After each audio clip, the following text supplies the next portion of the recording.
Good evening, everybody, and welcome to another edition of the Woodruff Wolverine Coaches Show. My name is Brad Phillips. We are here live at Tap 3, Main Street, Woodruff, South Carolina.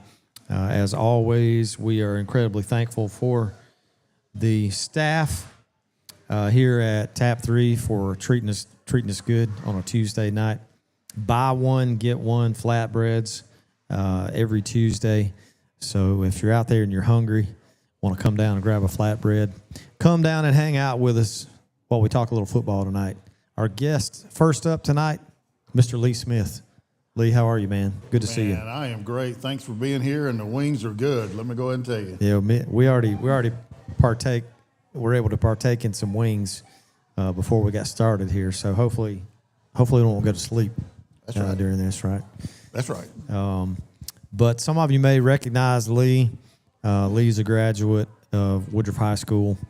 And I'm going to make sure I get the title right. You're the Vice President of the South Carolina Officials Association. There you go. Is that right? Did I get it all right?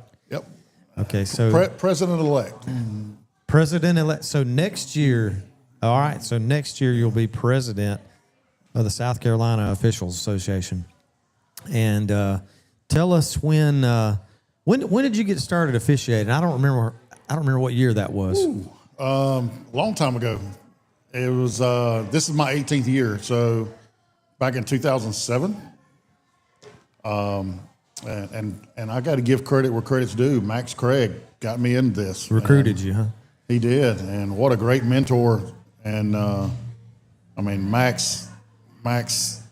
He's the GOAT. He's one of probably the top five most well-known officials in the state ever. Maybe in history.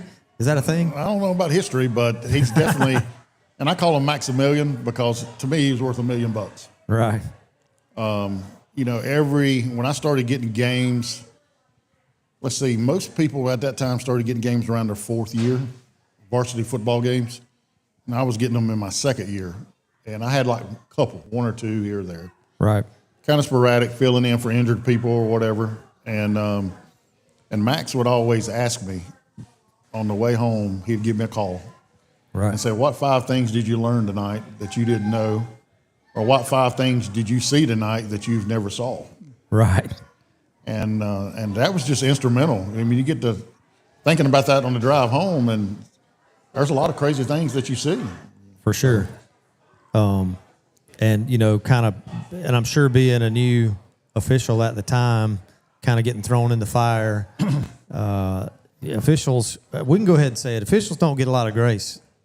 Doesn't matter what sport it is, right? Well, officials get a lot of grief.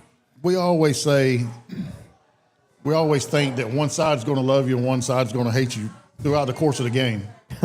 But if both sides love you or both sides hate you, then you've done your job. Gotcha. See what I'm saying?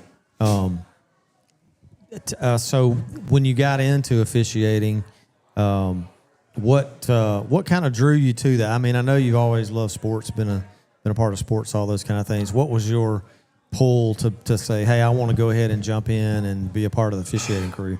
Well, I really never thought about it, but we can't play anymore. We got old, right? Couldn't play anymore.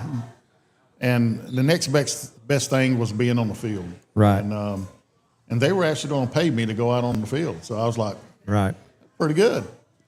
And I got into it and kind of buckled down, started learning some of the rules because a lot of people think they know the rules because they played the game. And I was that guy, but I didn't know half of what I was getting myself into. Right. And if you talk to some people, they'll probably tell you I still don't know half, but at least we're trying to make an effort. So, we were actually sitting over here talking earlier about several what I feel like are kind of obscure rules. So let me throw this out there to you. As far as football goes, what do you feel like is one of those obscure rules that could be utilized, but it takes a special situation to be able to utilize that particular rule in a game? Anything come to mind? I don't know. A few things, but I'm going to dip into this. A lot of people incorporate Saturday and Sunday into Friday, right? And it's so different. And you want to say Well, let's go ahead and bring up targeting. Saturdays are full of these targeting calls that get reviewed. Players get ejected, all those kind of things. Help everybody understand on a Friday night, does targeting exist in the same format that it exists on a Saturday? How does that compare? It does, but it don't. And I know you'll talk to Coach Sloan here in a little bit. You could probably ask him, since he's been at Woodruff, how many times he's seen targeting. Right. And it's probably not many. Most people constitute a blindside block or something like that with targeting. But it exists. It's not an ejectable offense unless we deem it like a flagrant foul, intentional leading with your head, trying to intentionally hurt someone. Right. So yeah, it's in that aspect we can rule with that, but it requires judgment, and you better have good judgment. Well, because you don't have replay right ability on a Friday night game, and some of those calls are going to be subjective in real time. I mean, you guys are having to assess what you see in real time. You don't have the luxury of going back and taking a look at 4 different angles to decide if right. what exactly happened on that play. So the biggest thing with officiating is to get it right. If it takes a little minute to kind of clear your fog out of your brain there a little bit, or if you need some help trying to get it right, that's the biggest thing, is you get it right in the end. Right. I'll give you a prime example. You're talking about a rule change or anything that really affects. I was at Chester a couple years ago. Chester and Clinton was playing in the second round of playoffs. Big game. The guy for let me back up and say, Clinton was punting the ball, or Clinton as they say. Clinton, yeah. Right, was punting the ball to Chester. No, vice versa. Chester was punting to Clinton. Clinton backs up. The guy gets on about the 2-yard line, loses the ball in the lights. The ball hits him in the top of the head, rolls into the end zone. Chester jumps on the ball, and the back judge rules a touchdown. Right? I'm going, me and another official, we run downfield, we're shaking our heads like, that ain't right. Yeah. You see it on Saturday, you're like, man, that's a touchdown all day long. But the rule states a kick is a kick is a kick till it ends, right? Till it ends either in possession of a player or out of bounds or in the end zone. Because all kicks are dead unless they're possessed. Right. And even if they're muffed, it's still a kick because it hadn't been fully possessed. Gotcha.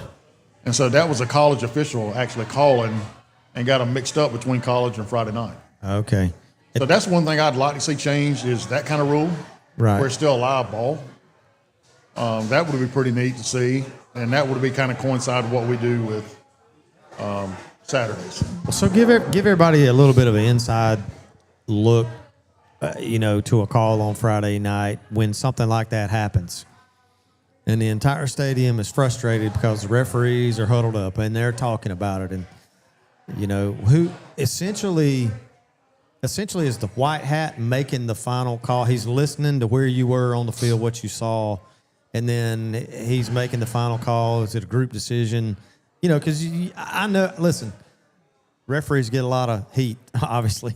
But I feel certain that you guys, when you're calling a game on Friday, you're trying to get it right. That's the main thing. So talking about it, all those things, how do you essentially make or overturn or change the call? How does that happen? Most of the time when we come together, everybody has an opinion until you talk it out. Right. Talk over the play. Talk actually what happened. You can use offense, defense. You can use red or white. I mean, whatever colors of the uniforms, or you can call by the teams, but dictate what actually happened and let it sink in for a minute. And most of the time you do get it right. To answer your question, the white hat is the leader of the crew. Mm-hmm. He's the one that's going to report whatever foul, if there is a foul, or whatever judgment is rendered. He's going to present that to the press box, right? So he's the messenger. Right. But we all work together as a crew to try to get it right. I've seen some. I'm an umpire, so I'm the guy in the middle of the field, and I've overruled the back judge and the referee, because even though it's their call, they were blocked out of that call. And and this goes all in your pregame prep. Mm-hmm.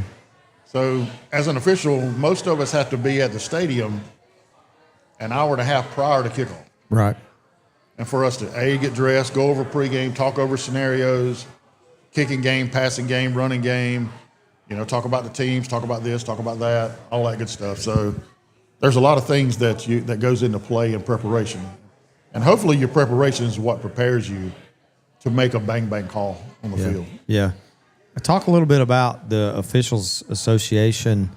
If anybody's out there who was ever interested in becoming an official, I know there's a website. Tell us the process of what you would do if you wanted to become official for the South Carolina High School League. What does that process look like? Yeah, you can go one of two ways. You can go on the South Carolina High School League website, go to officials. It'll redirect you to the SCFOA .org page, right, for our officials page for our organization. Mm-hmm. And it can walk you step by step in how to become an official. Or you go, like I said, go through the high school league and it'll direct you through those steps as well. It's according to where you are, where you live. There's different districts, of course, across the state. There's 13 different districts across the state of South Carolina. Like for me, I'm District 2, which is Spartanburg Union, Cherokee County. That's who we service at middle school and JV levels. That ain't who we call on Friday nights. You can go anywhere. Right. I've called games at the beach. I've called games in Florence, and I've called games in Anderson and Rock Hill. As needed basis, wherever you needed to fill in at that point in time on a Friday. Wherever that is. It could be a 1A game. I had Timmonsville, Lamar before, and I've had, Somerville games. So right, just according to where you go and what what the need is. But it's a great organization. It's I look at it as a family. It's a brotherhood. Just like what you do when you have your teams on Friday nights, Thursday nights, and Wednesday nights, how you have your teammates you grow with. You grow with officials as well. I remember a couple of weeks ago, I had Chapman and Clinton down at Clinton and going to walk on the field, and a guy called my name, and I turn around and look, and it's Truman Owens he's called 862 Friday night football games. Wow. Right? So, that's unreal. And you see that and that family, that brotherhood. Yeah. But you also get paid in doing this, and it's not too awful bad. But you're not going to get rich or make a living off of it. Yeah. So this is just a hobby that you get paid for. Right. I think at one point, talking to Max Craig, there's kind of been a little bit of a need to fill some spots in the state. Not quite as many people are willing to, go through the process of learning how to be an official and giving your time and all the things. What kind of need are we in across? Just talk about across the board. Trying to cover high school league sports all together. Is there a need for people to go ahead and try to follow through with the process to become an official? The biggest need, I'm gonna back up and say, the biggest need that we have for officials across the state, we're pretty. We need officials anywhere in the state. The upstate, I feel like, has a better continuity of officials, a lot of numbers, because to me, I'm going to be a little biased for being up here, but it's the best football. Mm-hmm. Right? And I tell some people my JV game is probably better than some people's Friday night games. And when you cover, Spartanburg Union, Gaffney, Dorman, Burns, Chapman, Chesney, all those schools, and of course more. It's fun. I guess that's the word you can say. But yeah, the biggest need we have is in the lower part of the state. Mm-hmm. We're constantly sending crews from the upstate to go down to the lower state to help out. Right. Or they sending officials from Columbia to the lower state and sending our upstate officials to Columbia. And I think the biggest thing is I don't know about Coach Sloan, but I know I've talked to Coach Hodge and some of those guys and Coach Shaw, and they're like some of our better officials are leaving us, going to other parts of the state, right, and we getting someone else's, bad officials, I guess they should say. Yeah. But they just get, the Clinton guys, the Spartanburg guys, the Greenville guys, Anderson, all those officials here, they're familiar with what kind of brand of football we play. Yeah.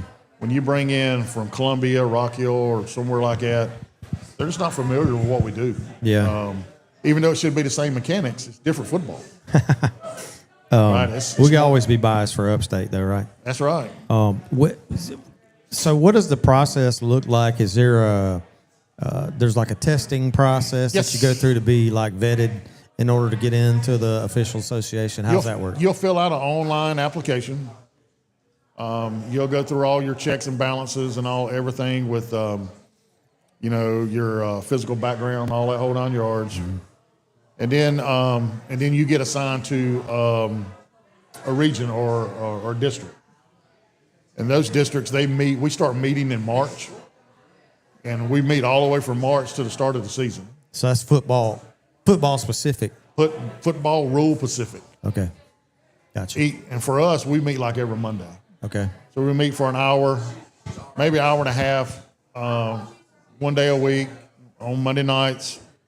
And we meet here in Spartanburg, and we just go over the rule. And then we have on-field mechanics that we go through as well. Preparing you for scrimmages and jamborees. Yeah. Which is in return preparing you for week 0 in the season. Right. That's what I was going to say. The biggest sort of trial by fire is the opportunity to go officiate a scrimmage or a jamboree or whatever it is preseason, to kind of get your reps in. The officials. I think we said that in the press box during the McDonald's jamboree. Not only were our kids on the field getting those reps to prepare for week 0, right. Our officials, several different groups of officials were there trying to get some reps in as well, because the game these days the game goes fast. The game happens fast on the grass, and if you don't get those reps in, I can imagine that it's it's a little bit overwhelming, like maybe your first game or your first big varsity Friday night game, being able to jump in and get a picture of seeing what's the offensive line doing, what's my job, what am I looking at all night. I'm assuming, I don't know, I've never been in those shoes, but and I'm gonna tell you the speed of the game, the size of these young men. I'm 6'2", 270. I'm standing in the middle of the field, and I'm the smallest guy on the field. Yeah. I mean, it's just wild. I had a middle school game last week. A kid was an 8th grader at 6'3", 305 pounds. Good night. I mean, really. That's crazy. I mean, it's just, you were here for the McDonald's thing with what's the name? It's Trey. That played at Clinton, the big offensive lineman that was here. And just seeing him in person, you're like, wow. Yeah. You know what I mean? Just huge. Right. But you see that with any team, really and truly, all the way across the board. Every team has big guys. Everybody has speedsters or whatever, and it kind of balances out. But it really comes down to, you put the X's and O's and apples and oranges and all that good stuff, but it really comes down to play calling and execution and all that good stuff. So it really, we want to play a minimum part in the game, but we see the tug of war that happens between offense, defense, between home team and away team. Because you guys get a kind of a bird's eye view that really not even the coaching staff kind of gets, with you guys being sometimes standing in the middle of the play. You guys get to see things that other people in the stands kind of don't get a viewpoint of. No. One of my earlier scrimmages, and I'll share this with you. One of my early scrimmages was with Burns, and I remember a seasoned Lattimore, right? And I remember a young Clowney, South Point, right? Because they used to scrimmage every year, and I remember that being a scrimmage, and I remember Lattimore just getting rattled. Yeah, and Clowney, we didn't know Clowney was going to be Clowney, but he was still good. Oh man! So I mean, you just didn't know he was going to explode in stature, height, weight, speed, all that good stuff. Let me kind of as we wrap up here. Tell us if you can, What's been your most prestigious game, your favorite game, your most exciting game, memorable, whatever terms you want to use? Is there one specific one that stands out that's like, man, I'm going to earmark that one for a long time? 2 games. Okay. I will give you 2. All right. I had a game between Burns and Gaffney, JV. The final score was 2-0. 2-0. Wow, that's a barn burner. And that score was done in the first quarter. Burns couldn't get down enough to score. Right. Gaffney got in the red zone 5 times, but didn't have a kicker. Wow. That's and that insane. just stands out, from a middle school standpoint. From a varsity standpoint, I'm going to say probably last year. I've never been a part of the game like I was. It was 2 smaller teams, but I had Union and Blacksburg. Mm-hmm. And Union scores 20-something points in 2 minutes and 30-something seconds. Wow. To win the game. Right. And I don't understand them. They were penalized on every kickoff. And so the one kickoff they wasn't penalized, Coach Allison was over there screaming, throw a flag, because they kept scoring every time they got penalized. Right. But they came back and won. And I've never been a part of a game where it's 27-6 or whatever, and they come back and score and win 30-28 or whatever the score was. Right. I've never been a part of a game like that. Right. And it was nothing to do with officiating.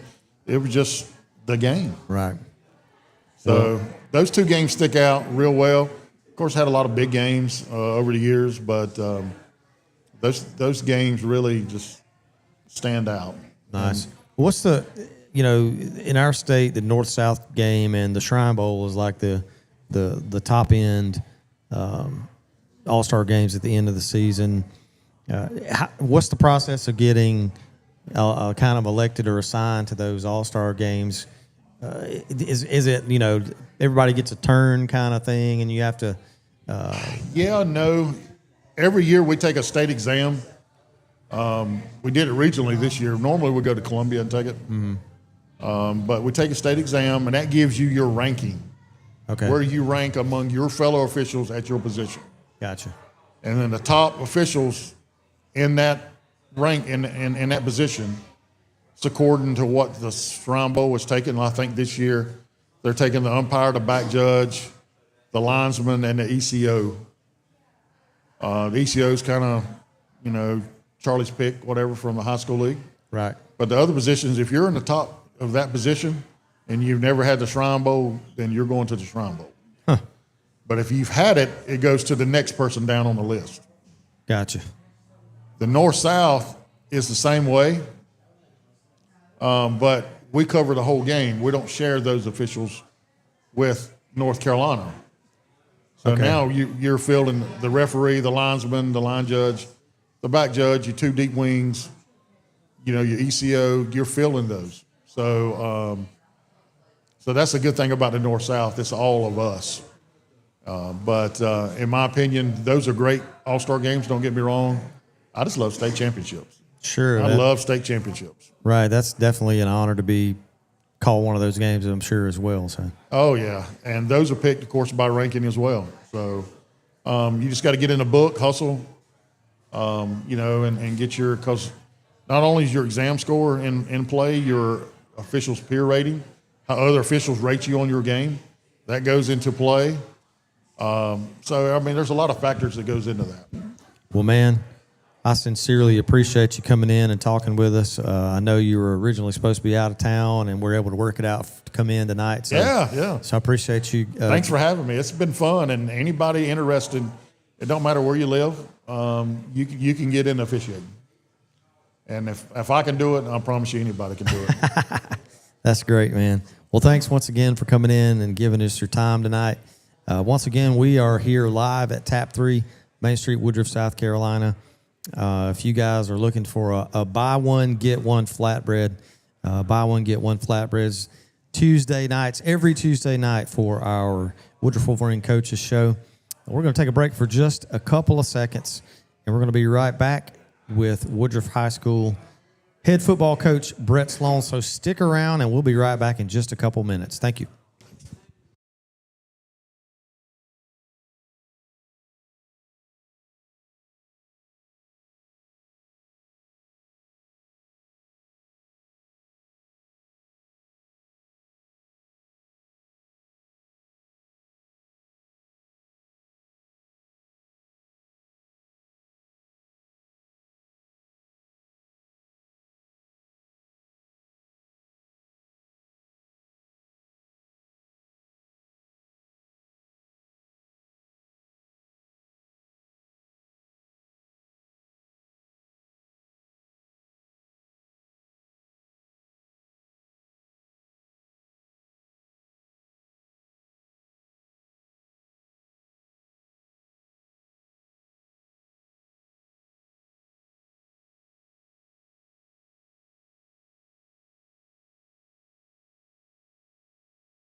All right, everybody, we are back here live at Tap 3 Main Street, Woodruff, South Carolina with the Woodruff Wolverine Coaches Show. And to my right, as always, Coach Brett Sloan. Coach, so glad to have you in once again on a Tuesday night. It's good to see you guys. And BOGO flatbreads, not free flatbreads. BOGO flatbreads on Tuesday night here. Great wings. As always. Great wings. That's right. We got a new mango habanero. I think anybody likes sweet and spicy. Between me and you and Lee, we wiped out, I don't know. I put down 12. I know that. 30 wings or something, 36 right. wings. I don't know how much we put down, but we just ate a ton of wings, and they are great as always. Coach, coming off a loss from Friday night, obviously not what you guys wanted. The outcome that you guys wanted from Friday. Definitely always something to take away and work on and improve on for the next week. Wren is a very, very good football team. There is no taking nothing away from those guys. Oh, they did a great job. They've got great coaching staff, great players, great scheme. And they're good. Great scheme. That community is a little bit like Woodruff, South Carolina, in the fact that they love their football over there. And they just flat came ready to play. They did on Friday night. Any takeaways from Friday that you want to talk about? I'll echo the same thing I told the team the other night. And I kind of try to study and listen to great coaches, and I always listen to what Nick Saban had to say. Right. And things like that. And we talk about Coach Saban would always talk about never waste a loss. And that's what I tried to tell the team the other night. That was really the message. Is losses happen. What you do with the loss is really important at this point, though. Yeah. It's really hard to go undefeated. It's really hard. And it's just not an easy thing to do. We play a good schedule, and Wren's a great football team, and they presented some challenges, and we didn't handle those challenges in the best ways at times. And I don't think the score was 100% indicative of what the game really was. We failed to execute in some key moments that allowed it to get away from us a little bit the other night. Right. But I would rather do that in a non-region game against a good opponent, for sure, than have it happen in a region game or in the playoffs. And right. I think there were some lessons that were learned, and you can always teach them. It's a lot easier to teach them after a loss because you got their attention a lot more, right. It hurts. We have great kids, and they're unbelievable, but they're still teenagers sometimes, and it's just a little bit easier to get their attention and hold their attention after a loss at times. So we're going to continue to, do our best with everything, give the glory to God in every situation, and we're going to go back to work. And it's like I told them, it doesn't really, at the end of the day, it doesn't change anything. We're still going to come in on Sunday, we're going to lift weights, we're going to watch the film, and we're going to make the corrections off the film, as if we would, had we won, because there's a very small margin between winning and losing, and especially in football, there's not a lot of difference between really good and pretty bad, or pretty good and really bad. There's not a lot of difference. It's a very thin line, and so that was kind of the message, and that's kind of the way we tried to attack it, and some adversity, but that's okay. We need adversity. It's good. We need it. It makes you better. And so we'll continue to go to work. They've done a great job responding. Sunday they were great in the weight room and in our film session, and then I thought we had a great practice in the rain yesterday. One of our better practices. I was really, really pleased with that. The way they attacked that, and we had another good day today. So they'll respond. I've got a lot of faith in them, and we're going to keep going to work. So, well, I had the same couple thoughts that you did, in the fact that this week begins region play. You don't want to lose any games. No. But definitely our goal is to win the region championship. One of our first goals is obviously to win the region championship going into the playoffs. So being able to refocus a little bit going into Broome this week to start region play And we were talking about it earlier, how at this point this is kind of a key point in the season where you got some flu and some sniffles and some fevers and some, people are banged up. How do you guys approach that and work through? I know that, there's like a lot of things that you can't really do. You don't really have control over, if 3 or 4 guys get strep throat and the flu and all that kind of stuff. But it goes around. It's kind of a seasonal kind of thing that you have to. I mean, best you deal can. with, It's just next man up, right? I mean, and that's what it has to be. That has to be your attitude and your perspective on it. I think the other side of that though is what people don't understand is when you have people injured, or when you have people sick, or when you have both. It affects everything you do. It doesn't just affect the game on Friday. It affects your ability to be able to practice. It affects your ability to be able to now all of a sudden, okay, well, we got to move this guy around to be able to rep this in practice, and we got to move this guy around, and then a guy that's normally not in the starting lineup is now in the starting lineup, which means somebody new may have to be on the scout team who's typically not on the starting scout team. Right. So there's It just really affects a lot of things. It affects how well you can rotate people in and out, at practice, so it challenges that, and you have to think about it in a different way. You may have to cut your practice down a little bit just to keep them from – that's something we had a lot of discussion on Sunday is, are we in a situation where we need to cut some reps at practice just because, we don't have the normal rotation that we have, so our normal practice schedule, we're pretty we're pretty ingrained in a routine, in what we do, and there's a rhyme and reason. There's a method, and we don't veer from that very much. So, but what you can do is, if you're not constantly assessing your depth, which we had a lot of conversations about this weekend, is all right. Well, you get into a rut where you're just practicing that way because that's the way you always practice, but now your depth doesn't necessarily match that, So right.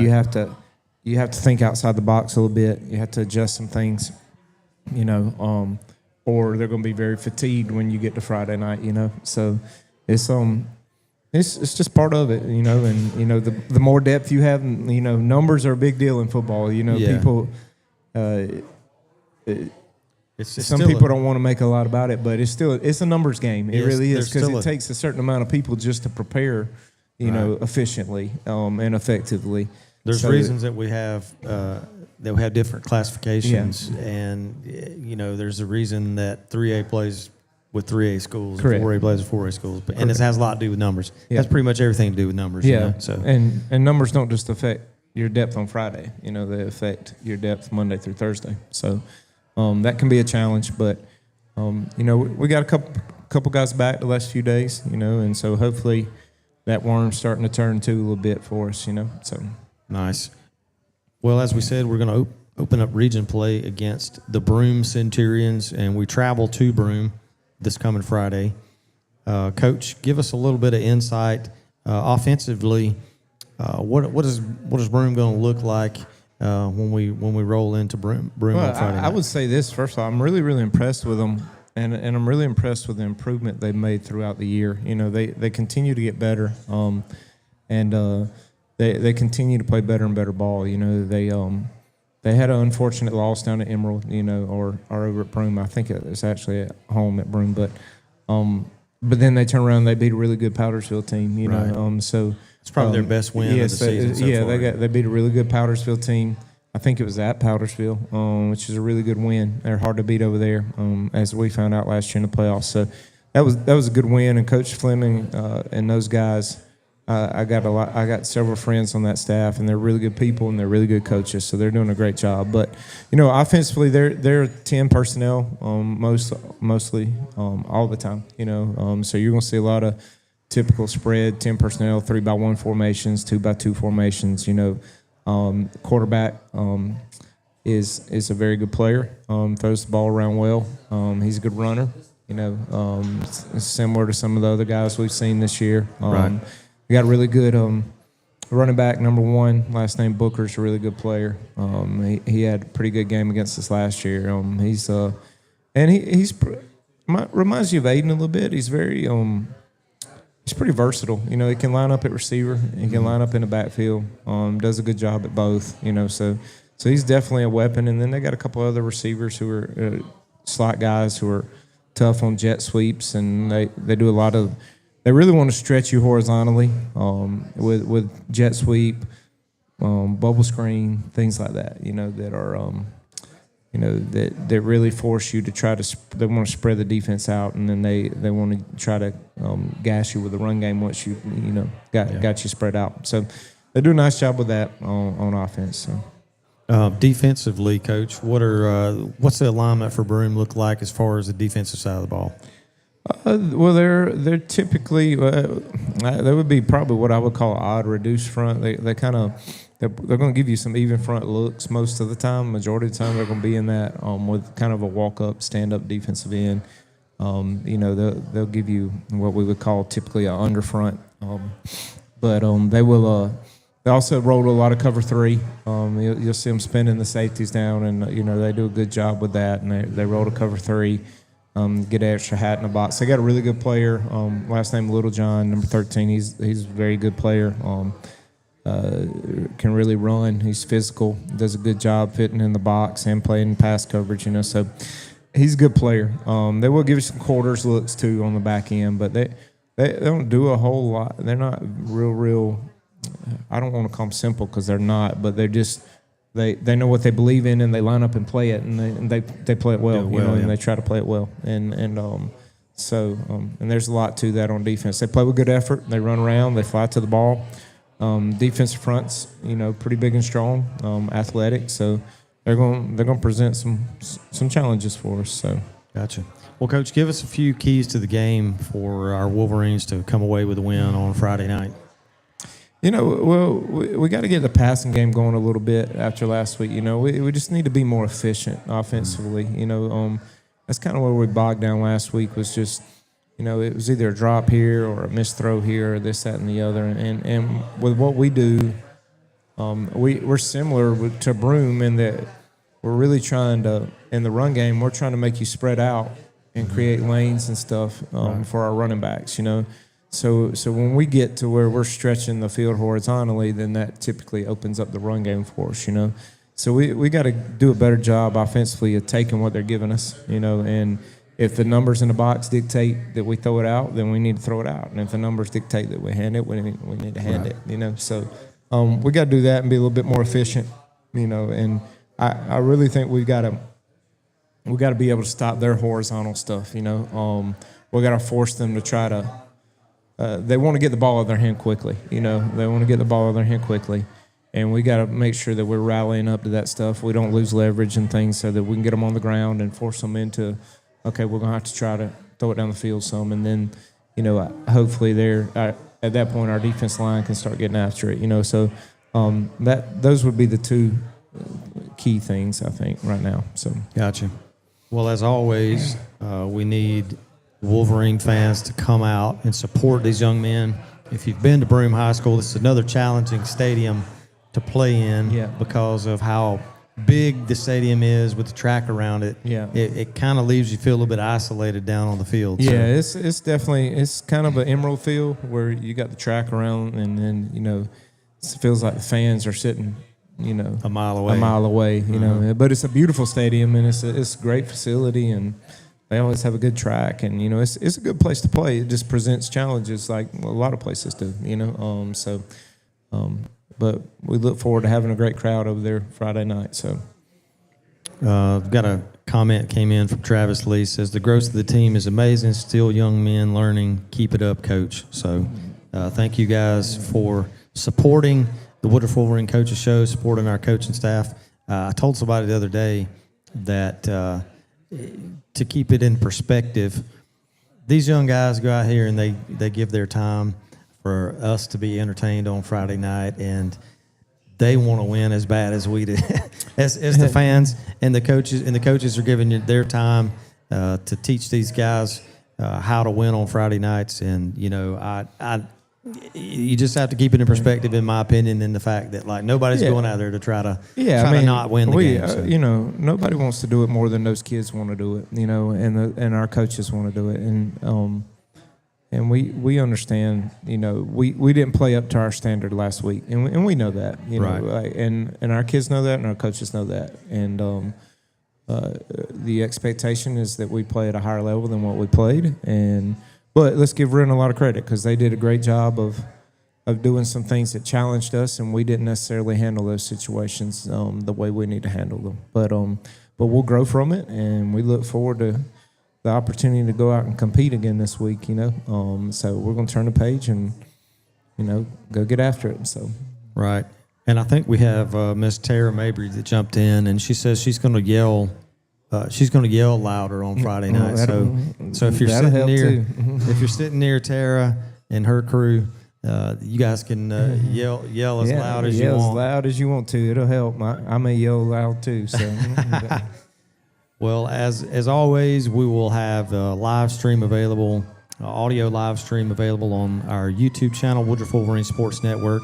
Actually, I'll be on the call this week, believe it or not. I'll be on the call up in the booth with Mr. Tom Mobley this week. So if you can't make it out to the game, we will be streaming live on the Woodruff Wolverine Sports Network. So you guys make sure that you tune in if you're not able to be there. But we definitely would love for you to buy a ticket and come and support these guys in person. And as always, to cheer on our Wolverines on a Friday night. Coach, anything else you want to add as we wrap up? I think it would be appropriate for us to send out our thoughts and prayers to Mr. Ron Ballard and his family after this weekend. Unfortunately, we lost a big-time Wolverine fan and a man that I had a lot of respect for. He was so kind to me, and my interactions with him over the last 3 years. So, I just want to make sure that everybody knows that our thoughts and prayers are with Ron and his family right now. So, yes, sir. I can echo that sentiment. When I found out about it, I immediately texted Garrett Mitchell. Garrett was also super close to Ron. Ron was at the game on Friday as well, supporting his Wolverines, just like he's done for so many years. And I echo what you said, Coach, remember. I'd just like for his family to know that our thoughts and prayers, and the football team, signed a jersey for him yesterday, and for his casket and his funeral. And, we've been thinking and praying about him, and we love him. And, if there's anything we can do for him, let us know. Yes, sir. All right, Coach. Well, thank you as always for coming in and sitting with us talking some football on a Tuesday night. And Lord willing, we will be back here again doing it next week. Same time, same bat channel. We might have a full house next week. Yeah, we got a little special something going on for next week. We're working on, so we'll have to keep everybody informed as to what's happening next week, and got a little something special worked up. And thanks to Tara for reminding us, Coach, before we close out. We had a couple of guys. We do need to mention some guys for thank you, Miss Tara, because we definitely need to mention that. We've had three guys over the last couple of weeks who were selected to 2 different All-Star games. We'll start with the North-South game. Trayvon Lee and Corey Moats were both selected to play in the North-South game. So congratulations to those guys. And then Cam Taylor was selected to play in the Shrine Bowl. But in North Carolina and South Carolina. So big time kudos to all those guys, and congratulations to them. We're going to roll out some graphics that I've been working on to kind of celebrate those guys on social media the next couple of days. And we're just super proud of them and super happy for them. And man, it's going to be a lot of fun to go watch them play in December. So and represent Woodruff. I don't know when the last time we had 3 All-Stars in the same year was. I'm not sure. It's a pretty special. I believe if my deal. math's correct, the last Shrine Bowler we had is 11 years ago. I believe that's the correct math, unless Garrett Mitchell can jump on and correct me. But I'm positive we haven't had 3. Yeah, so that's pretty special, and I'm really excited. And look, we got a lot of guys on our team who could have taken a spot on any team, and sometimes.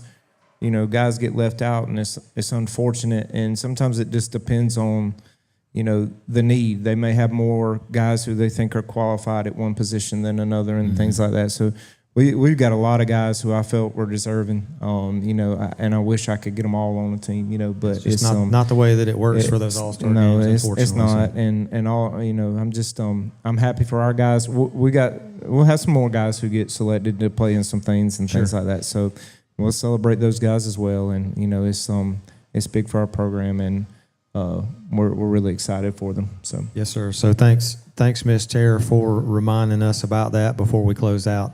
And one more comment here from Mr. Charles Ferguson. What Charles doesn't know is that we were talking about his ears must be burning because we were talking about him prior to the beginning of the coaches show tonight. So thank you for tuning in, Charles. And even though he's in Blacksburg right now, he's still supporting his Wolverines as an alumni. So, folks, we are going to wrap up here tonight, and so we can let Coach go home and get a little family time in before he has to start it all over again in the morning. But thank you guys for joining us again, as always, and thank you to the staff here at TAP 3 for hosting us, being such gracious hosts every Tuesday at 7 o'clock for the Wolverines Coaches Show. And we're going to sign off here for tonight, but you guys take care, and we will see you here again next week. Take care, folks.